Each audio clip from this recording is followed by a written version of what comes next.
नमस्कार साथियों, बहुत-बहुत स्वागत है आप सभी का अवनीश मैथ्स क्लासेस में। बच्चों, आप जैसा कि आप देख पा रहे हैं कि ये रियल नंबर की सीरीज़ चल रही है और इसमें मैं कई सारे वीडियोज़ पहले से बना चुका हूँ और जो नई अपकमिंग सीरीज़ हैं, वो भी लगातार आती रहेंगी। तो आज का टॉपिक जो हमारा रहेगा, वो रहेगा operation on real numbers. Operation on real numbers की अगर हम लोग बात करते हैं, देखिए आपको पता होना चाहिए जो रियल नंबर हैं वो रेशनल और रेशनल और इरेशनल की फॉर्म से बने होते हैं। मतलब इनका जो कंबाइन ग्रुप है वही आपका रेशनल और इरेशनल का जो कंबाइन ग्रुप है वही आपका जो है वो अ, वही आपका जो है वो आपको बताता है कि वो रियल नंबर है। ठीक है, अब हम लोग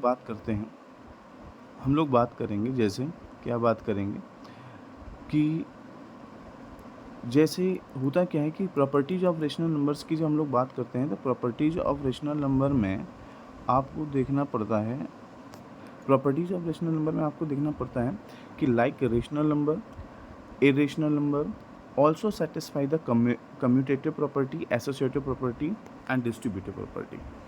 यानी जो रियल नंबर्स के केस में अगर आप देखेंगे जो इरेशनल नंबर की प्रॉपर्टीज़ हैं वो आपको सेटिस्फाई करती हुई नज़र आएंगी। किसको? कम्यूटेटिव को सेटिस्फाई करेंगी, एसोसिएटिव को सेटिस्फाई करेंगी और डिस्ट्रीब्यूटिव को सेटिस्फाई करेंगी। जैसे अगर हम लोग कुछ बात करते हैं, जैसे मान लीजिए हमारे पास में the sum and difference and quotient and product of two irrational numbers की अगर हम लोग बात करें आर ऑलवेज इरेशनल। ये देखो आप, जैसे कि आपके पास देखो, जैसे ये √13 लिखा हुआ है, ये माइनस का √13 लिखा हुआ है, तो अगर आप इन दोनों को ऐड करेंगे ना तो आंसर कितना आएगा? एक रेशनल नंबर आएगा। मतलब क्या हुआ, √13 तो आपका एक इरेशनल नंबर है, माइनस का √13 भी आपका एक इरेशनल नंबर है। लेकिन जब आप उसका सम कर रहे हैं तो सम करने पर क्या हो रहा है कि आपको एक रेशनल नंबर ही मिल रहा है। सम करने पर आपको क्या मिल रहा है? एक रेशनल नंबर मिल रहा है। इसके बाद अगर आप आगे बात करेंगे तो क्या होगा? इसके बाद अगर आप आगे बात करेंगे तो क्या होगा? देखिए, इसके बाद जब आगे बात करेंगे तो आपको देखने को मिलेगा कि ये चीज़ जैसे कोई भी एक कंबाइंड फॉर्म भी हो अगर है तो उसमें भी काम करती हुई नज़र आएगी। जैसे जैसे ये देखो, ये कितना लिखा हुआ है? 3 प्लस √2 लिखा है और 3 माइनस √2 लिखा है। तो अगर आप इसको सॉर्ट आउट करेंगे तो 3 प्लस √2 प्लस 3 माइनस √2 अगर आप करेंगे तो ये कैंसिल हो जाएगा। तो केवल बचेगा 3 और यहाँ बचेगा 3, तो टोटल कितना हो जाएगा? 6, जो कि एक रेशनल नंबर है। जो कि क्या है? एक रेशनल नंबर है। ठीक है, आप ये बात भी समझ गए होंगे। फिर इसके बाद में आपको देखना है कि अगर आप इन्हीं का इस्तेमाल करेंगे, क्या सब्ट्रैक्शन में इस्तेमाल करेंगे। देखिए √5 लिखा हुआ है, माइनस का √5 लिखा हुआ है, दोनों को कैंसिल कर दो, रिजल्ट कितना आ जाएगा? 0। ये भी क्या है? एक रेशनल नंबर है। ये भी क्या है? आपका एक रेशनल नंबर ही है। ठीक है, इसके बाद आपको क्या देखना है? इसके बाद आपको देखना है कि जैसे डिवाइड का केस ले लेते हैं। अगर हम लोग डिवाइड का केस ले लेंगे, जैसे मान लीजिए √12 लिया, दूसरा भी √12 ले लिया। अब √12 में अगर हम लोग या तो हम इसको ईजिली इसी तरीके से काट दें तो भी कोई टेंशन नहीं है, आंसर आपका कितना आ जाएगा? 1 आ जाएगा। अदरवाइज़ क्या है कि आप इसको क्या लिख सकते हैं? 2√3 लिख सकते हैं और यहाँ भी 2√3 लिख सकते हैं। ये कैंसिल हुआ, rational part, irrational part cancel हुआ, रिजल्ट कितना आ गया? आपका 1 आ गया। तो ये भी क्या है? इसका मतलब क्या है? कहने का मतलब ओवरऑल जो डिस्कशन चल रहा है वो इसी बात का तो डिस्कशन चल रहा है कि आपके पास में जो इरेशनल नंबर्स हैं, अगर आप उसमें डिफरेंट ऑपरेशंस इस्तेमाल करते हैं, लाइक सम इस्तेमाल करते हैं, डिफरेंस इस्तेमाल करते हैं, डिवीज़न इस्तेमाल करते हैं, तो आपके पास में जो रिज़ल्ट होगा वो कैसा रिज़ल्ट होगा? वो आपको एक रेशनल नंबर दे रहा होगा। अब जैसे दूसरी बात अगर इसमें आपको देखनी है, जैसे ये वाला पॉइंट आपको देखना है। ये वाला पॉइंट क्या कहता है कि जब द सम और difference of a rational number and irrational number always an irrational number. देखो, ये बात भी बड़ी इंपॉर्टेंट है। आप मान के चलिए कि जैसे कि आपके पास में ए एक कोई रेशनल पार्ट है और बी कोई आपके पास में इरेशनल रूट, उसकी फॉर्म जो मैंने बनाई है वो रूट बी बनाई है। अब अगर ये एक रेशनल पार्ट है और ये अगर रेशनल पार्ट है, अगर आप इन दोनों का सम करते हैं तो सम करने पर जो रिजल्ट आएगा वो आपका हमेशा और हमेशा इरेशनल ही होगा। कैसा होगा? हमेशा इरेशनल होगा। और ये बात अगर सम में इस्तेमाल होती है तो ये बात डिफरेंस में भी इस्तेमाल होगी। जैसा कि आप यहाँ पे देख पा रहे हैं कि a माइनस रूट बी जो भी होगा, वेयर जो है a क्या आपका एक रेशनल पार्ट है और जो रूट बी है एक इरेशनल पार्ट है। अगर आप इन दोनों का डिफरेंस निकालते हैं तो आपको हमेशा और हमेशा एक इरेशनल नंबर ही मिलेगा। ये वाली बात भी ध्यान रखनी है। इसके आगे अगर हम लोग बात करते हैं, जैसे क्या कि द मल्टीप्लिकेशन, अगर आप करते हैं multiplication and division of a non zero rational with an irrational number always be an irrational. जैसे मान लीजिए आप एक एग्जांपल ले लीजिए, जैसे मान लीजिए मैंने 2 लिया और 2 में मल्टीप्लाई करा रहा हूँ मैं √5 से, तो हमारे पास जो आंसर आएगा वो कितना आएगा? 2√5 आएगा। और 2√5 क्या है? आपका एक इरेशनल नंबर ही होगा। ये वाली बात आपको ध्यान रखनी है। फिर इसके बाद में हम लोग बात करते हैं नेक्स्ट पॉइंट जो है, वो नेक्स्ट पॉइंट क्या है? अगर आपके पास में डिवाइड का भी केस है, मतलब आप समझिए कि अगर आपके पास डिवाइड का भी केस है, दूसरा एग्जांपल ले लेता हूँ मैं। जैसे मान लीजिए अगर हमने 2/√7 लिया, देखो 2 एक इरेशनल नंबर है और √7 एक इरेशनल नंबर। अगर मैंने इनका डिवीजन फॉर्म बनाई तो ये एग्जैक्टली डिवाइड नहीं होगा, ये आपकी फॉर्म ही लिखी जाएगी 2/√7 की। तो ये आपका जो नंबर होगा ये हमेशा और हमेशा आपको एक इरेशनल नंबर ही बताएगा, यानी जो इसकी फॉर्म है वो क्या होगी? आपको इरेशनल नंबर की ही फॉर्म होगी। ये बात भी आपको ध्यान रखनी है। इसके बाद नेक्स्ट पॉइंट देखते हैं, the multiplication and division of an irrational number by an irrational result to be rational number. देखिए ये वाली बात समझने वाली है। जैसे आपने मल्टीप्लिकेशन करा है, उसमें आपको ये ध्यान रखना है कि कई बार ऐसा पॉसिबल है कि आपको रेशनल मिलेगा और कई बार अगर देखो सेम टाइप का है, जैसे मान लीजिए कि अगर आपके पास √2 और √3 है तो आपके पास में √6 मिलेगा, तो आपको क्या मिलेगा? √6 मिलेगा। तो ये तो फिलहाल में हम लोग इसको रेशनल अभी नहीं बोल सकते हैं, इसको रेशनल नहीं बोला जा सकता क्योंकि ये P/Q की फॉर्म में नहीं जा रहा है। लेकिन हाँ, ये चीज़ ज़रूर है कि जैसे मान लीजिए कि अगर आपके पास में √5 है और √5 है और अगर आपने इनका मल्टीप्लाई करा तो आपको आंसर कितना मिलेगा? 5 मिलेगा। और 5 अगर आप 1 करेंगे तो ये क्या है? एक रेशनल नंबर होगा। फिर कैसा होगा बच्चा? एक ये रेशनल नंबर होगा। ये बात भी आपको ध्यान रखनी होगी। अब बिल्कुल यही चीज़ अगर जैसे मान लीजिए ये एग्जांपल दिया गया, ये एक अच्छा एग्जांपल है, इसको समझना चाहिए आपको। जैसे कि मान लीजिए √3 - 2 लिखा है। अब एक ब्रैकेट में ये लिखा है और दूसरे ब्रैकेट में √3 + 2 लिखा हुआ है। तो अगर आप इसकी बात करें तो ये लिखा है a - b और ये लिखा हुआ है a + b। तो a - b a + b का प्रोडक्ट है ये। तो इसकी एक आइडेंटिटी होती है, उसको लिखा जाता है a² - b²। अगर आप √3 का स्क्वायर करेंगे और -2 का स्क्वायर करेंगे तो √3 का स्क्वायर करने पर आपको केवल मिलेगा 3 और 2 का स्क्वायर करने पर कितना मिलेगा? 4। आंसर कितना आएगा? -1, जो कि एक रेशनल नंबर होगा। ये वाली बात आपको समझनी चाहिए थी। तो इसका मतलब ये है कि अगर आपके पास में नंबर्स जो हैं वो इरेशनल हैं और अगर फिर आपने उनकी प्रोडक्ट फॉर्म लगाई है या उनकी डिवीजन फॉर्म लगाई है तो उसमें आपके पास चांसेस हैं कि आपको रेशनल भी मिल सकता है और इरेशनल भी मिल सकता है। ये वाली बात आपको ध्यान रखनी है। इसके बाद आपको ये समझना है कि operation of taking square root of a real number. देखिए जो सर्ड है उसमें आप सपोज कर लीजिए, जैसे सर्ड में लिखी हुई जो वैल्यू है वो ग्रेटर देन मान लीजिए आपकी 0 है। जैसे कि यहाँ पर ये देखिए उन्होंने लिखा sir let a greater than, अगर हमने इसको 0 मान लिया इसका मतलब a की वैल्यू मोर देन 0 है, यानी 1 से लेकर के इसी तरीके से डॉट है।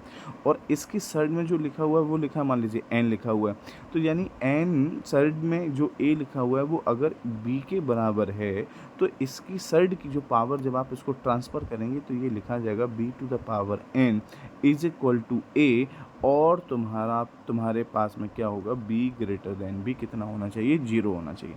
इसका मतलब क्या हुआ कि any number in the form of n √a can not be written as a rational number is called surd, उसी को हम लोग क्या बोलेंगे, सर्ड बोलेंगे। द सिंबल इज कॉल्ड, ये वाला जो सिंबल होता है ये रेडिकल साइन, जो ये साइन होता है इसी को हम लोग रेडिकल साइन का नाम भी देते हैं। चलिए नेक्स्ट, अब इसके बाद की अगर हम लोग बात करेंगे, इसके बाद की अगर हम लोग बात कर लें ध्यान से, तो हमारे पास में क्या होगा, तो हमारे पास में क्या होगा,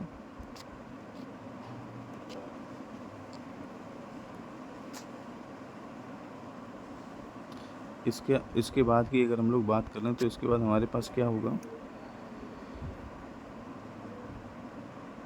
ये नेक्स्ट पेज में इसको अभी लगा देता हूँ। नेक्स्ट पेज कहाँ चला गया है,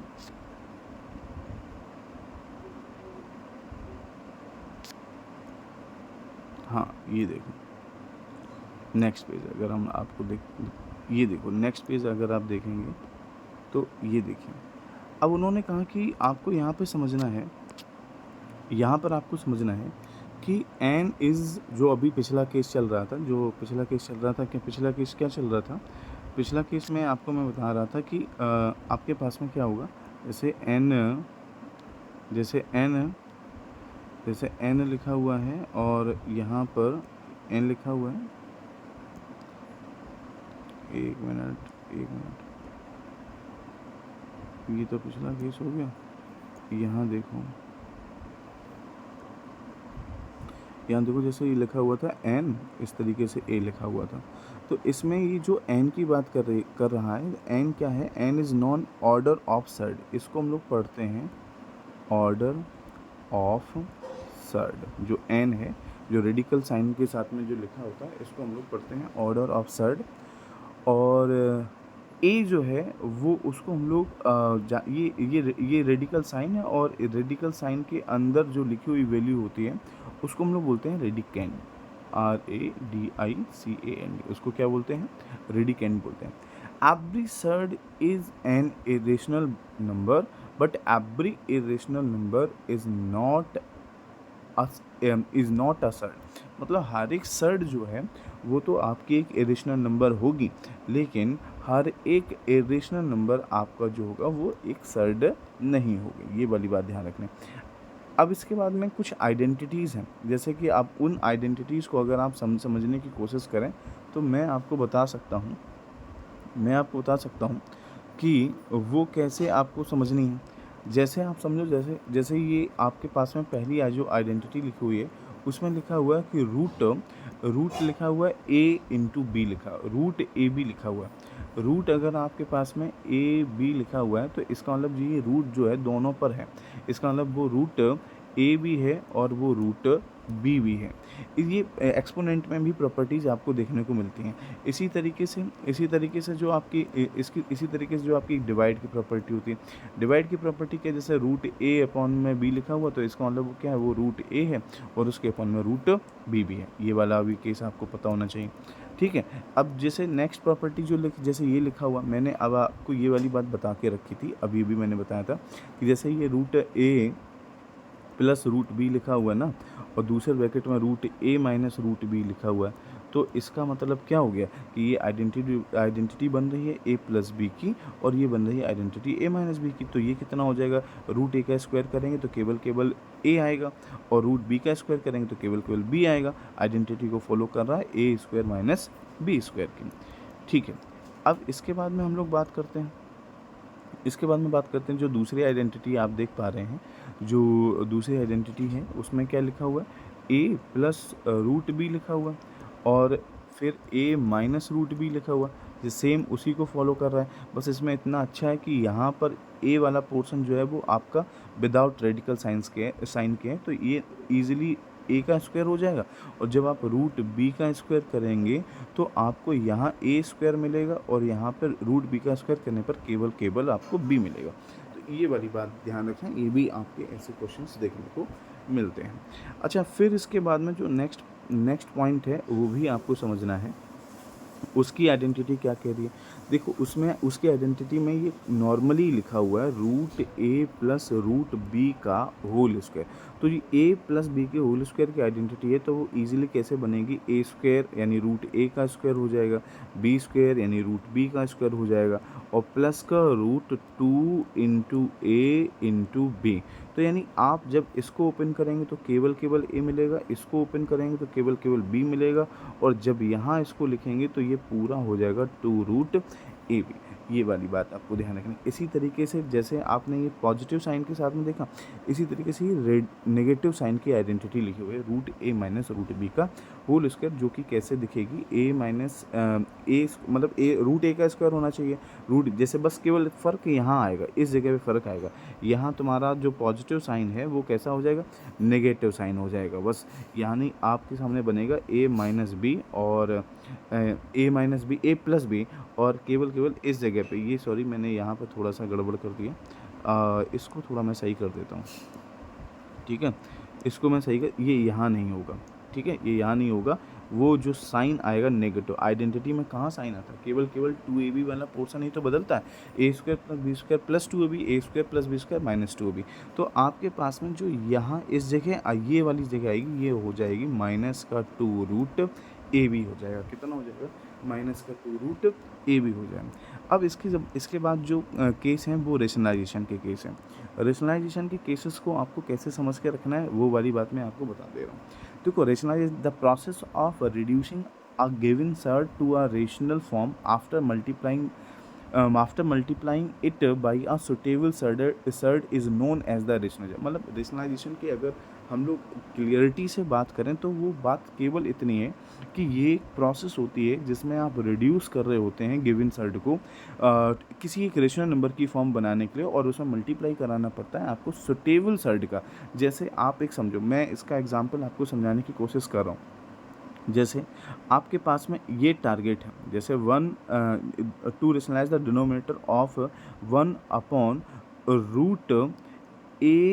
रूट ए प्लस बी, जैसे मान लो लिखा हुआ है, इस तरीके से अगर लिखा हुआ है तो आपके पास में ऑप्शन क्या है कि आप इसमें मल्टीप्लाई कराइए इसके अपोजिट साइन से, यानी आप इसको मल्टीप्लाई करेंगे रूट ए माइनस बी से, और रूट ए माइनस बी से आप यहाँ भी मल्टीप्लाई कराएंगे, ये सुटेबल इसका टाइटल होगा, ठीक है। अब वी मल्टीप्लाई बाई दिस, जैसे इसमें यहाँ पे ये लिखा हुआ है कि we multiply by this root a minus root b where a and b a comma b are integers. Root मतलब जो यहाँ पर हमारे पास में ये चीज़ इस्तेमाल हो रही है, यहाँ पर रूट जो ए और बी में लिखा हुआ है उसमें ए और बी दोनों के दोनों इंटीजर्स हैं, दोनों के दोनों इंटीजर्स हैं।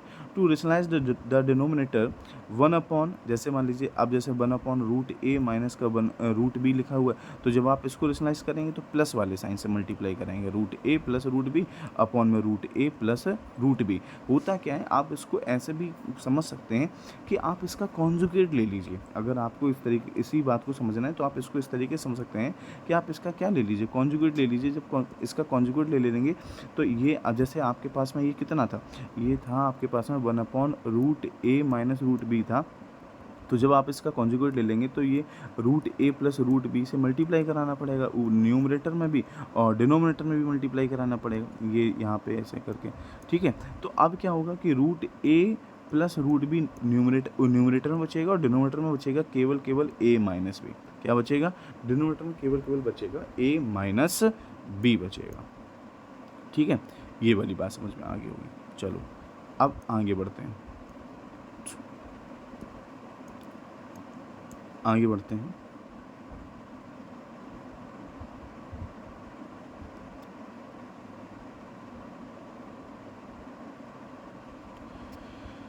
इसके बाद ये देखो, हमारे पास में एक क्वेश्चंस की सीरीज़ है। इस क्वेश्चंस की सीरीज़ में हम लोगों को क्या करना है, मैं इस क्वेश्चन की सीरीज़ में आपको इनको समझाने की कोशिश कर रहा हूँ। देखो ज़रा, फर्स्ट क्वेश्चन जो लिखा हुआ है, फर्स्ट क्वेश्चन में क्या लिखा हुआ है, उसमें लिखा हुआ है कि आपको सिंप्लीफाई करना है। जैसे लिखा हुआ है रूट 72, फिर लिखा है प्लस का रूट 800, फिर लिखा है माइनस का 18 लिखा हुआ है। अब आप देखो ज़रा कि हम 72 को ब्रेक करेंगे, 72 कैसे ब्रेक हो सकता है? देखो ये अब आपका तरीका हो सकता है कि आप इसको किस लेवल पे इसको ब्रेक कर रहे हैं।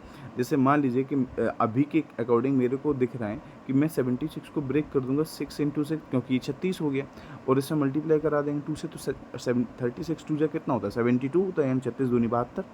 अब अगर आप यहाँ जब 800 को जब आप ब्रेक करने आएंगे तो ज़रूरी नहीं है कि इन्होंने जैसा किया है आप उसी तरीके से करें, आप अपने थॉट्स भी इस्तेमाल कर सकते हैं। जैसे मान लीजिए कि आप इसको लिख दीजिए 4 इंटू 2 इंटू 100 लिख दो, ऐसे लिख दो। इसको भी लिखने में कोई बुराई नहीं, क्योंकि वो अभी टोटल कितना हो गया 800 ही तो हो गया। अब इसी तरीके से जब आप 18 को ब्रेक करेंगे तो आप उसको कैसे लिखें, 3 3 जा 9, 3 इंटू 3 इंटू 2 लिख दो, तो यानी ये भी कितना हो, ये 18 हो गया। अच्छा, मैंने ये बात आपको इसलिए बताई कि आप अपने अकॉर्डिंग करिए। तो जब इसको सॉर्ट आउट करेंगे तो आप यहाँ से 6 बाहर निकाल देंगे और यहाँ पे कितना बचेगा आपके पास में, केवल √2 बचेगा। अब जब इधर की बारी आएगी, यानी जो सेकेंड पोर्शन की बारी आएगी, देखो 2 से तो कुछ हो नहीं सकता, हाँ 4 से हो सकता है, तो 4 को हम लोग फिर से एक बार लिख सकते हैं 2 इंटू 2, तो उससे सिंगल बाहर निकल के आ जाएगा, तो केवल कितना हो जाएगा, ये तो 2 हो जाएगा। अच्छा, दूसरी बात, ये जो 100 है, 100 को भी लिखा जा सकता है, 100 को भी क्या लिखा जा सकता है, 10 इंटू 10 लिखा जा सकता है, तो उससे भी 10 बाहर आ जाएगा, तो 2 का 10 में मल्टीप्लाई हो जाएगा, तो कुल मिलाकर हो जाएगा 20, और फिर रूट में कितना बचेगा 2, माइनस लगाना पड़ेगा, यहाँ से 3 बाहर आ जाएगा, 3√2। अब इनको ऐड कर लीजिए आसानी से, तो ये कितना हो जाएगा 26√2 हो जाएगा, माइनस का 3√2 हो जाएगा, तो कुल मिलाकर के जो आंसर बचेगा वो बचेगा 23√2 आंसर बचेगा। कितना बचेगा 23√2।